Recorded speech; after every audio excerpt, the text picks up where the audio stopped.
생활하시면서 혹시 친구나 가족 또 가까운 이들이 조금 부끄럽게 느껴지신 적이 있으세요? 아주 조금. 너무 부끄럽게는 아니지만 아유 좀 부끄러워 이렇게 가족이나 친지나 친구 그렇게 느낀 적이 있으신지 모르겠어요. 아마 많으실 것 같아요. 제가 초등학교 6학년 때요. 제 친구와 함께 학교에서 수업 중에 선생님 심부름으로 교무실에 다녀올 일이 있었습니다. 그래서 교무실에 가면서 그 당시에 2학년이었던 2학년이죠. 제 동생 반을 이렇게 지나가게 됐어요. 그래서 이 녀석이 공부를 잘하나 싶어서 이렇게 봤거든요. 봤는데 그때 제 동생의 별명이 저희 동네에서 번개였습니다. 번개. 하도 신출귀몰해가지고 번개였는데 아니나 다를까 중간에 앉아 있는데요. 제가 잠시 이렇게 친구랑 보고 있는데 그 보고 있는 그 사이에 한 번도 선생님을 안 봐요. 오직 옆에와 뒤에만 계속해서 보고 얘기하고 예? 살짝 일어났다 뭐 앉았다가 하면서 거의 모든 아이들은 이렇게 초등학교 2학년이면 이렇게 조금 이렇게 좀 뭐라 그래요? 좀 쫄았다고 그래야 되나요? 이렇게 해서 앉아 있는데 그냥 뭐 딱 보니까 알겠어요. 옆에 친구가 물어보더라고요. 야, 너 동생 어디 있어? 그래서 그래 잘 못 찾겠네. 그리고 그 반을 빨리 얼른 스치듯 지나왔습니다. 좀 제 마음 가운데 이 녀석 수업에 좀 집중하지. 어? 나 혼자 있었으면은 뭐 또 그냥 그러려니 하고 나중에 오면 야, 좀 선생님 잘 봐야지라고 할 텐데 또 옆에 친구가 있으니까 제가 좀 민망하고 부끄러웠던 것 같아요. 지금은 제 동생이 기도의 후원자로서 얼마나 진중하고 성실하게 세 자녀의 아버지로 또 그렇게 교회에 정말 충성스러운 일꾼으로 귀하게 섬기고 있으면서 저를 위해서 주시는지 몰라요. 너무나 자랑스럽고 참 제 동생이지만 너무 기특하고 좋습니다. 제가 오늘 왜 부끄러움에 대한 얘기를 할까요? 그것은 오늘 본문에서 누군가가 누군가를 부끄러워하는에 대한 말씀이 나와요. 오늘 읽은 본문에서 보면 제일 마지막에 사람들이 주님과 주님의 말을 부끄러워하는 것에 대해 나옵니다. 그리고 또 주님이 재림하실 때에 사람을 부끄러워할 수 있다라는 말씀이 나옵니다. 그러면 어쩌다가 우리 주님은 이 제자들과 무리들과 함께 나누면서 부끄러움에 대한 얘기를 나누시게 되었을까요? 예수님은 지금 이 마가복음의 본문 이전에 보면은 두로와 시돈, 데가볼리 그리고 마가단, 베세다 주로 갈릴리 바다 저 북쪽에 밑에 쪽에는 사해 바다가 있고 요단강을 따라서 올라가면은 우리 주님께서 주로 활동하시던 나사렛, 가버나움이 있는 갈릴리 바다가 있죠. 갈릴리 호수지요. 그 근처에서의 사역을 쭉 감당하고 계십니다. 쭉 감당하시다가 위로 쭉 더 올라가셨어요. 그래서 헬몬산까지 가진 않으시고 그 전에 빌립보 가이사랴 또는 가이사랴 빌립보라고 이름한 큰 도시. 이름부터가 벌써 황제의 이름 아닙니까? 가이사랴이면서도 또 빌립보라는 이름이에요. 필립이라는 이름입니다. 필립 황제죠. 그 도시에 세워져 있는 그 거대한 건물들과 당시에 그렇게 잘 닦여진 도시와 엄청나게 발달된 여러 가지 문명들 앞에서 우리 주님은 물어보시는 거예요. 사람들이 나를 누구라 하느냐? 그랬을 때 제자들은 어떤 사람은 세례 요한이라 하기도 하고 세례 요한이 다시 온 것이라 하기도 하고 누구는 엘리야라 그러고 누구는 더러는 선지자라고 이야기를 합니다. 그때 우리 주님께서 말씀하시죠. 그래, 그렇다면 너희는 나를 누구라 하느냐? 이 말씀에 기가 막히게 사도 베드로가 주는 그리스도, 기름 부음 받은 자, 바로 메시아이십니다라는 뜻의 그리스도라고 분명히 선포를 하게 돼요. 마태복음에서는 주는 그리스도시요 살아계신 하나님의 아들이시니다라고 정말 100점에 100점 더할 수 있는 대답을 해버리고 맙니다. 예수님께서는 이 고백에 정말 흡족하셨던 것 같아요. 그래서 야 바요나 시몬아, 요한의 아들 시몬아, 네가 정말 복이 있다. 그거 가르쳐 주신 것은 네 안에서 나온 것이 아니라 하나님께서 가르쳐 주신 거야. 그렇지만 고백한 너에게 내가 천국 열쇠를 주겠다. 네가 땅에서 열면 하늘에서 열리고 땅에서 묶으면 하늘에서도 묶일 거야. 이 신앙의 고백이 얼마나 중요한지를 우리 주님께서는 말씀해 주셨어요. 그러면서 아하, 이제 때가 되었구나라고 생각하신 것 같아요. 그러면서 이제 주님께서 대제사장과 서기관들에게 팔려서 고난을 받으시고 십자가에 달려 죽으시고 부활하시는 것까지 말씀을 하셨어요. 지금 이 가이사랴 빌립보에서 벌어지고 있는 얘기입니다. 이 말씀을 들은 베드로가 어떻게 반응합니까? 우리는 잘 알죠. 마가복음 8장 32절을 한번 보겠습니다. 드러내놓고 이 말씀을 하시니, 이렇게 드러내놓고 말씀을 하신 거예요. 고난과 죽음과 부활에 대해서. 베드로가 예수를 붙들고 항변하매. 항변이라는 단어를 아세요? 항자가 탁 하고 일어난, 대항하다 할 때 항자잖아요. 대항하면서 말을 했다는 것입니다. 마태복음에서도 동일하게 항변하여 이르되라고 나옵니다. 이 항변하다라는 에피티만이라는 단어는요, 상당히 강한 표현이에요. 강한 반대, 질책하다, 책망하다, 꾸짖다, 이 정도의 표현입니다. 금방까지 놀라운 신앙 고백을 하던 베드로가 예수님께서 이런 말씀을 하시니까 never, 절대 안 됩니다. 그러면서 안 되는 이유를 이야기하였든지 절대 그럴 수 없습니다라고 이야기하면서 어느 정도의 느낌으로 이야기를 했냐면 질책하듯이, 꾸짖듯이 아주 강하게 부정을 하면서 그럴 수 없다라고 이야기를 한 것입니다. 금방까지 놀라운 신앙 고백을 하던 베드로가 왜 이렇게 항변하게 되었을까요? 우리는 주님의 그 다음 말씀을 통해서 베드로가 왜 이렇게 이야기를 했는지 조금 힌트를 얻을 수 있을 것 같아요. 마태복음 8장 33절을 볼까요? 제가 읽어보겠습니다. 예수께서 돌이키사 제자들을 보시며 베드로를 꾸짖어 이르시되 사단아 내 뒤로 물러가라. 내가 하나님의 일을 생각하지 아니하고 도리어 사람의 일을 생각하는도다 하시고.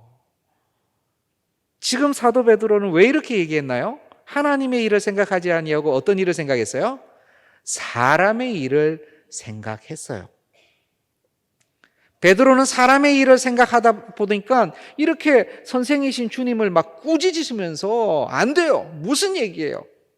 그런 일은 일어날 수가 없어요. 뭐 하시는 겁니까? 라고 얘기를 하게 된 것이죠.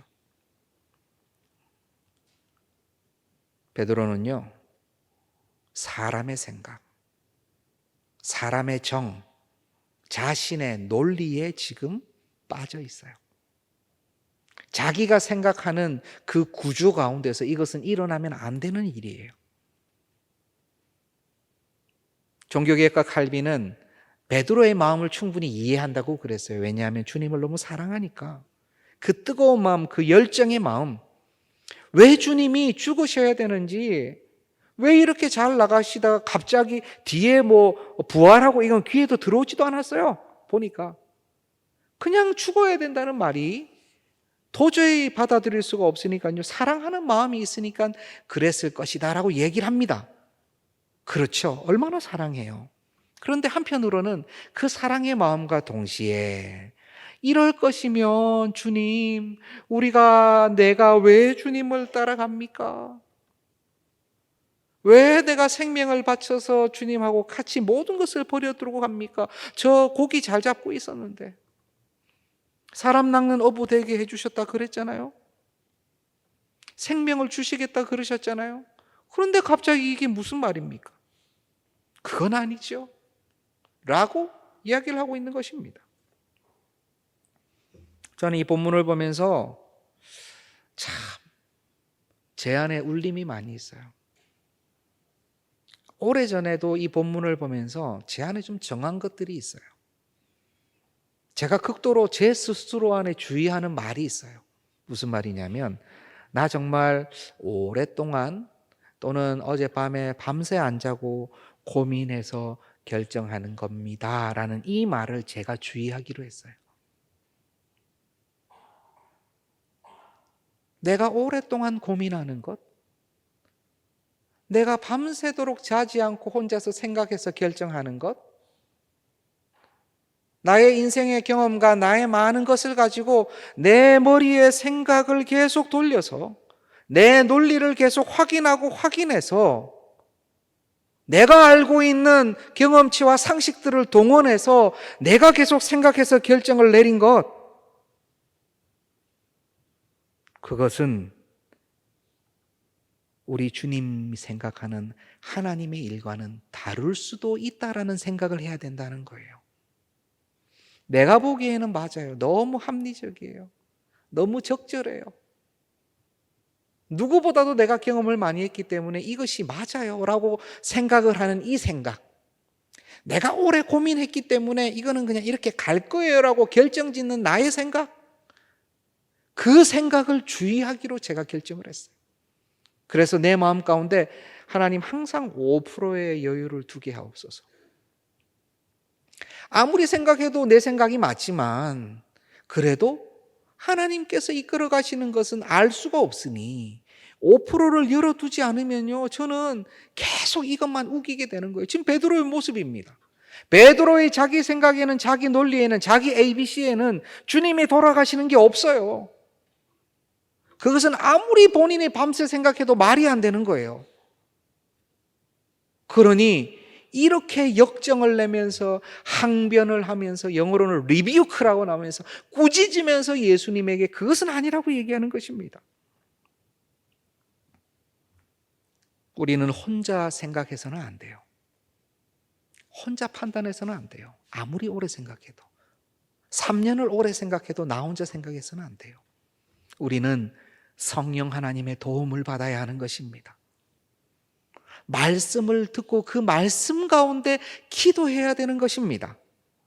함께 기도하는 자들로부터의 권면을 듣고 참고하며 그것 함께 기도하며 주님께 나의 결정을 맡겨드려야 되는 거예요.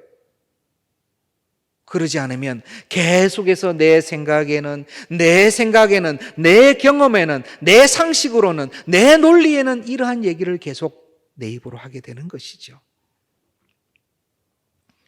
저는 주께서 사랑하시는 자녀들도 마찬가지인 것 같아요. 주일학교 학생일 때 우리 초등학교 1학년생들이 자기의 생각이 없는 줄 아세요? 너무나 확고해요. 본인의 논리가 분명합니다. 공부해야지 그러면요, 명확한 논리로 나는 지금 하기 싫기 때문에 더 이상 하지 않겠어 라고 얘기하면, 그래?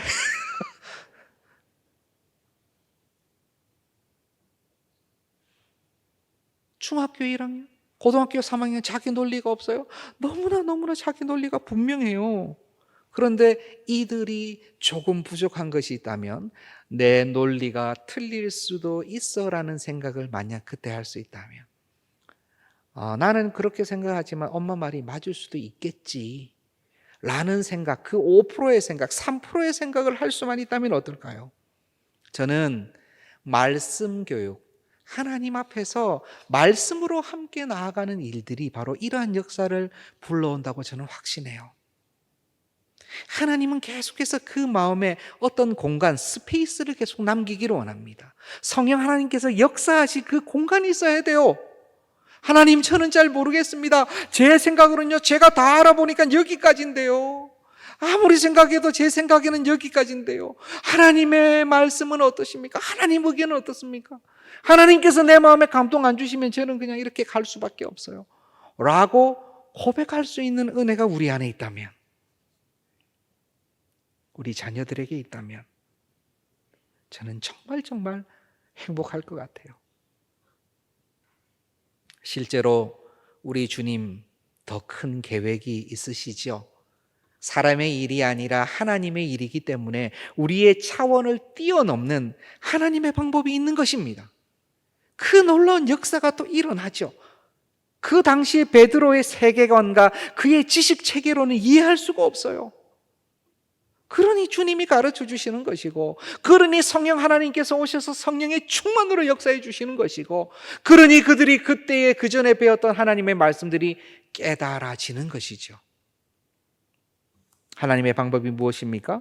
34절을 한번 보십시다. 마가복음 8장 34절입니다. 무리와 제자들을 불러 이르시되 누구든지 나를 따라오려거든 자기를 부인하고 자기 십자가를 지고 나를 따를 것이니라. 35절입니다. 누구든지 자기 목숨을 구원하고자 하면 잃을 것이요 누구든지 나와 복음을 위하여 자기 목숨을 잃으면 구원하리라. 우리 주님께서는요, 내 제자로 나와 함께 하려는 자는요, 자기를 부인하고 자기 십자가를 지고 그리고 예수님을 따라오라고 말씀하십니다. 나를 부인하라고요? 나를 그냥 아니라고, 내 존재가 없는 것이라고 얘기하라고요? 내 십자가요? 아니 왜 선생님 무섭게 십자가 그런 걸 얘기하십니까? 우리는 지금 십자가 하면 우리 주님이 바로 떠오르지만요, 그때에 주님께서 십자가에 달리시기 전에 그 로마 시대의 십자가는요, 우리 입으로는 이야기하지 안 되는 용어였어요.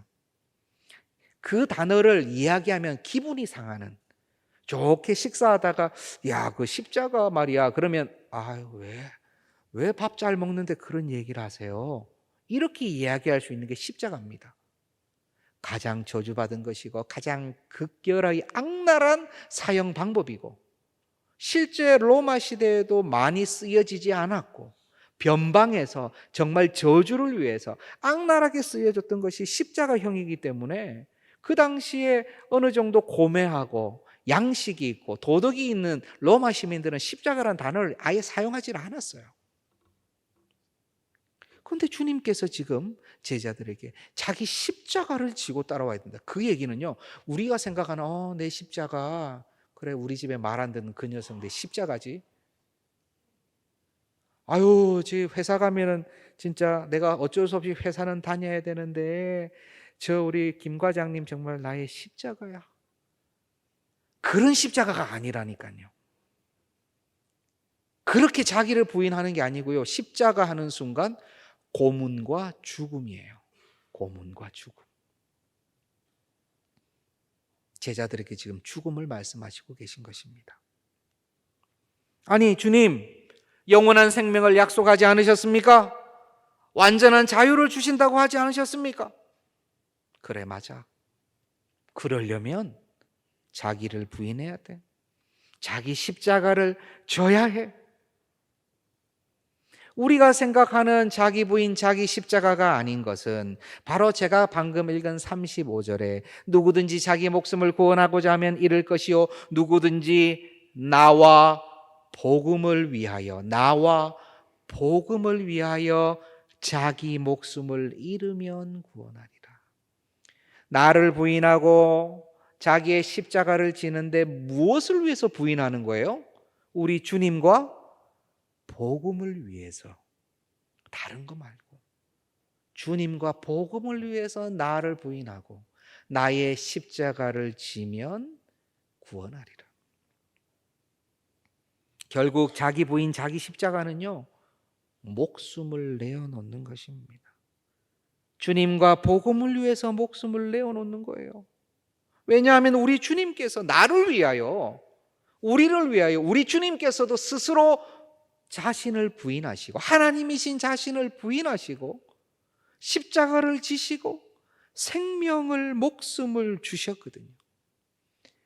그렇게 하셨기 때문에 우리도 그렇게 하면 주님의 십자가가 우리 안에 유효하게 살아난다는 거예요. 주의 성령의 역사가, 주의 생명의 역사가 우리 안에 살아난다는 것입니다. 우리 주님 먼저 그렇게 걸어가셨기 때문에 거기에 우리도 함께 걸어가면 우리에게 약속하신 영원한 생명을 주신다는 거예요. 이것은 다른 사람이, 인류 1,000억 명이, 1조의 사람이 자기 생명을 놓고 십자가로 걸어가도 일어나지 않을 일이에요. 인간이 할 수 없는 일이에요. 하나님이신 주님께서 하셨으니까 우리는 그분을 따라가기만 하면, 그분을 위해서, 그의 복음을 위해서 나의 생명을 내어 놓기만 하면은 영원한 생명을 우리에게 주시겠다는 것입니다. 참 생명을 주신다는 거예요. 이것이 하나님께서, 우리 주님께서 작정하신 하나님의 일입니다. 인간의 일이 아니라. 하나님의 일은요, 나의 삶을, 나의 생명을 드리면 영원한 생명, 영원한 자유, 영원한 복락을 주시겠다는 거예요. 하나님의 방법은 내 목숨을 잃어야 참 생명이 생긴다는 것입니다. 내가 나의 삶을 드려야 영원한 삶을 주신다는 거예요. 내가 십자가를 져야 세상에 나를 붙잡고 있던 수많은 십자가와 형벌 안에서 우리가 자유해진다는 것입니다. 역설의 법칙이에요. 마가복음 8장 36절 37절을 한면으로 보여주시기를 바랍니다. 사람이 만일 온 천하를 얻고도 자기 목숨을 잃으면 무엇이 유익하리요? 사람이 무엇을 주고 자기 목숨과 바꾸겠느냐? 사람이 만일 온 천하를 얻고도 자기 목숨을 잃으면 무엇이 유익하리요? 유익하다는 얘기예요? 안 유익하다는 얘기예요? 안 유익하다는 얘기죠. 온 천하를 얻고도 목숨을 잃은 사람들이 많죠. 알렉산더 대왕처럼요, 그 헬라 전체 제국을 다 통합하고 모두 이겼음에도 불구하고 그는 33살에 죽었습니다. 그의 목숨을 잃었어요. 그러면 그 천하가 결국 어떻게 되었어요? 그냥 자기 부하들 4명한테 다 나눠줬습니다. 그는 통일만 하고 끝났어요. 자기 인생의 목숨, 영원한 목숨 말고요, 자기 인생의 목숨도 천하를 얻는 거하고 바꿀 수 있어요. 지금 우리에게 천하를 준다고 해봅시다. 온 세계를 다스릴 수 있는 능력과 권한과 힘을 준다고 해봅시다. 그리고 하루 그렇게 살고 이제 내일 죽는 거야 하면 그거 선택하실 분 계세요? 혹시 어떤 분 바로 내일 이렇게 내가 하나님 만나야 되는 그런 상황에 있는 분들은 아유 그럼 왕도 한번 해보지, 그럴 수는 있겠지요? 그런데 지금 우리가 살아가는 상황이 혹시 여기서 야 그거 한번 바꿀 만하네, 이름 한번 남겨야지, 그럴 분이 계실 수도 있을 것 같지만 우리 주님은 그게 뭐가 유익이 있겠냐 말씀하세요. 오히려 한 날을, 한 생명을 더 가는 것이 그 온천을 얻는 게 뭐가 유익이 있냐. 그리고 나서 37절에 그럼 사람이 무엇을 주고 자기 목숨과 바꾸겠느냐? 사람이 자기 목숨하고 무엇을 주고 바꾸겠냐는 거예요. 이 목숨하고 바꿀 수 있는 교환 가치가 가능한 게 있어요? 사랑하는 이의 생명, 그렇죠. 그걸 위해서 우리는 목숨을 드릴 수도 있죠. 그런데 사람이 무엇을 주고 자기 목숨과 바꾸겠냐라고 할 때 앞에 천하도 이 목숨하고 바꿀 수 없다면 내가 바꿀 수 있는 무엇인가는 천하보다 더 소중해야 돼요? 소중하지 않아야 됩니까? 더 소중해야죠. 천하보다 더 소중해야 되는 거예요. 천하보다 더 소중해야 되는 거예요. 그것이 무엇이냐면 바로 예수 그리스도와 복음입니다. 예수 그리스도와 복음을 붙잡으면 자기 목숨하고 바꿔도 된다는 거예요. 왜냐하면 그것이 영원한 생명으로 돌아오기 때문에 그래요. 영원한 생명으로 반드시 오기 때문에 자기 목숨을 내어줄 수도 있고 예수 그리스도와 그의 복음에 내 삶을 드려도 하나도 무익하지 않다는 것입니다. 오히려 유익하다고 주님 말씀하시는 거예요. 여기서 자기 목숨을요 영원한 생명으로 이해할 수도 있어요. 뭐 온 천하를 얻어도 영원한 생명을 잊어버리면은 무슨 소용이 있냐, 그 말씀도 맞아요. 사람이 무엇을 주고 영원한 생명을 얻겠느냐? 자기 목숨을 주고 영원한 생명을 얻을 수 있죠. 그런데 이 본문에서 계속해서 위에서 자기 목숨, 자기 목숨, 자기 목숨 나오는 것은요, 일반 지금 우리 목숨을 얘기하는 거예요. 일반 자기 목숨.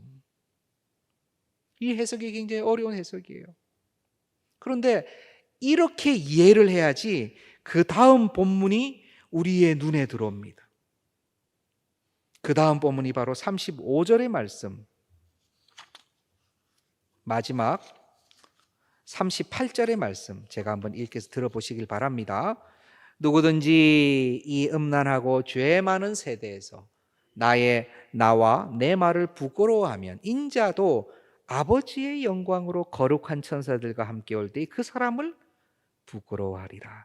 누구든지 이 음란하고 죄 많은 세대에서 나와 주님과 복음을, 주님의 말씀을 부끄러워하면 주님도 부끄러워하신다는 거예요. 그러면 우리는 어떻게 해야 돼요? 부끄러워해야 돼요? 안 해야 돼요? 부끄러워하지 않아야 되겠지요. 주님과 주님의 말씀을 부끄러워하지 않고 자랑스럽게 여기는 것이 바로 무엇이냐 하면 내 목숨을 바쳐서 주님과 그리고 복음하고 바꾸는 거예요. 주님을 자랑스러워한다는 것이 내 목숨을 바친다는 거하고 똑같은 거예요. 같은 의미예요. 우리는 지금 좀 이해가 안 돼요. 아니 무슨 말이야? 그냥 자랑하면 되지. 그게 왜 목숨하고 관련이 있어? 그래서 이 본문이 쭉 연결이 되는 거예요. 사람이 천하를 얻고도 자기 목숨 잃으면 유익이 없어요. 그럼 사람이 무엇을 주고 자기 목숨과 바꾸겠어요? 사실은 영원한 생명으로 자기 목숨과 바꿀 수밖에 없어요. 영원한 생명을 붙잡아야 돼요. 근데 그러려면 어떻게 해야 돼요? 주님과 주의 복음을 어떻게 생각해야 돼요? 자랑스러워해야 돼요. 그래야지 영원한 생명이 있는 거예요. 그런데 주님과 주님의 복음을 자랑스러워하면요, 바로 1세기 주님께서 말씀하신 이때는요, 주님을 자랑하면 어떻게 돼요? 죽어야 돼요. 생명을 내어놓아야 돼요. 그렇지 않고는 자랑, 부끄러워해가지고 숨기면 살 수 있어요. 핍박을 받지 않고 생명을 유지할 수 있어요. 그런데 지금 이 상황은요, 사도들도 그렇고 이후에 이제 로마 시대에도요, 우리 주님을 드러내면 죽어야 돼요. 생명을 내어놓고 드러내놓아야 돼요. 그러니 주님의 이 자랑하라는 말씀, 부끄러워하지 않아야 된다는 말씀이 얼마나 우리 안에 무겁게 다가옵니까? 얼마나 심각한 말씀입니까? 저는 바로 100년 전에, 50년 전에 바로 이곳 이 나라에서도요, 주님을 자랑하는 것에 생명을 걸어야 할 때가 있었어요. 그렇죠? 일제시대 때 주님을 자랑하며 생명을 걸어야 할 때가 있었고요. 공산당 앞에서 주님을 자랑하며 생명을 걸어야 할 때가 있었어요. 지금은 우리의 구원과 주님을 자랑하는 것이요, 희한하게 좀 분리가 돼 있어요. 주님을 믿으면 믿는 것이고 구원을 얻는 것이고, 자랑하는 것은 그 다음에 그냥 좀 상황을 봐서 덜 부끄러울 때에 우리 주님을 좀 자랑하면 되지 않을까? 주님을 말씀하면 되지 않을까? 내가 주님을 믿는다고 고백하면 되지 않을까라고 생각을 합니다.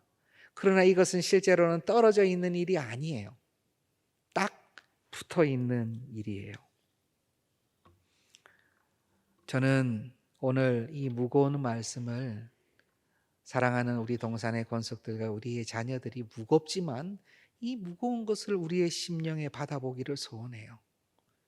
하나님, 정말 주님을 자랑하게 하옵소서. 그러나 이 자랑하게 하는 것이 그냥 우리 주님 좋은 분이에요, 우리 주님이 나의 생명이 되세요라고 우리의 입술의 고백으로 자랑하는 것보다 더 무거운 내 삶을 걸고 내 생명을 걸고 나는 우리 주님을 자랑하고 싶다라고 우리가 고백하기를 원해요. 그렇게 해야 될 이유는 정말 많지만요, 제가 참 내 마음 가운데, 제 마음 가운데 무거움으로, 감사함으로 다가온 것은 가만히 보니까 사실은 우리가 주님을 부끄러워해야 될 것이 아니라 주님께서 우리를 부끄러워하셔야 마땅하더라고요. 주님께서 나를 부끄러워하셔야 될 것 같더라고요. 여기 내 제자야. 여기 내 자녀야라고 하는데요. 누군가에게 나를 이렇게 들어서 내 자녀라고 할 때 내가 자랑스러우실까? 우리 주님 보시기에 내가 흡족하실까? 사랑하시지만 흡족하실까? 생명을 주셨지만 정말 자랑스러우실까? 너무나 부끄러워요. 주님께서 오히려 우리 연약한 교회를 부끄러워하셔야 마땅해요. 주님의 몸된 교회인데 우리 조국 교회가, 우리 세계 교회가 많이 아파하고 힘들어하고 안쪽에서 많이 어려운 마음들이 생기고 때로는 분열되기도 하고 때로는 주님 원하시지 않는 모습들이 우리 안에 드러날 때가 있어요. 우리 주님께서 부끄러워하셔야죠. 우리가 부끄러워할 게 아니지요. 그럼에도 불구하고 우리 주님은 끝까지 우리를 안으시고 자녀라 칭해 주시며 부끄러워하지 않으신다는 것입니다.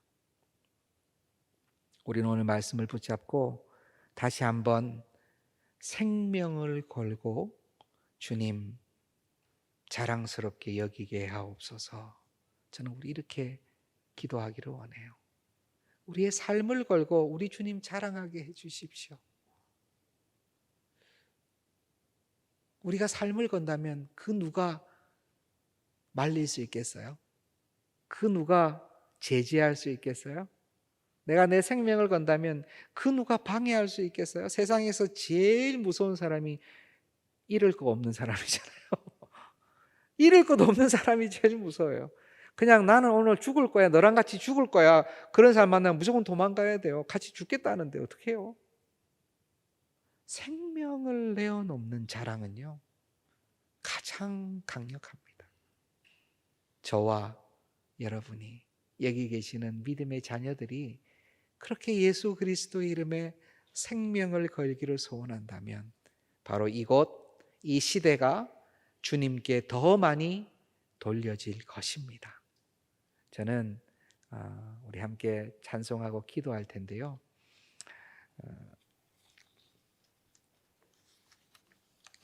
미랄이라는 찬양을 올려드리기를 원합니다.